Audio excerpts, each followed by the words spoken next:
سلاخ يابي سلاخ. ايه كل عبي الكروش للزنبوعة عطيها. شلون شفت لي هالشاورمات؟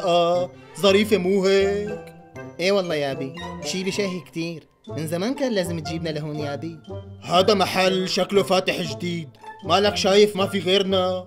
بعدين شايف قديش داعمنا على الاخر. شايف قديش السندويشة كبيرة؟ وهي تبع الخمسة، تبع الخمس وراء بس. شلون تبع العشرة؟ شلون تبع العشرة؟ لك انا قديش اكل شاورما بحياتي، مثل هالشاورما مالي اكل منوب. ايش بدك بالحكي؟ لقمة ظريفة ومنقنقة نقنقة على الاخر. ايه والله شي ابراتب ومليانة لحمة كمان.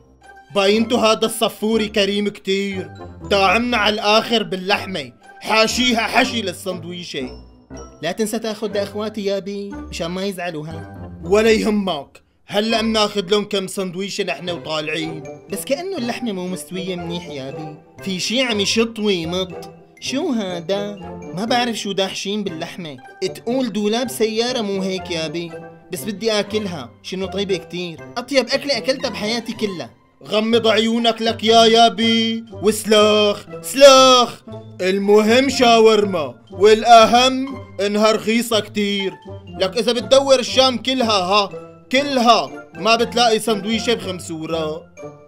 على قولتك يابي، وين الواحد بده يلاقي سندويشة شاورما بهالحجم وب5 وراء كمان؟ بس فيها نكهة غريبة ما بعرف شو هي، بس طيبة، شغل رستقة على الآخر. الله يخلينا اياك يابي، شو بتجيب لنا شاورما؟ صحتين وهنا يابي. سلاخ سلاخ.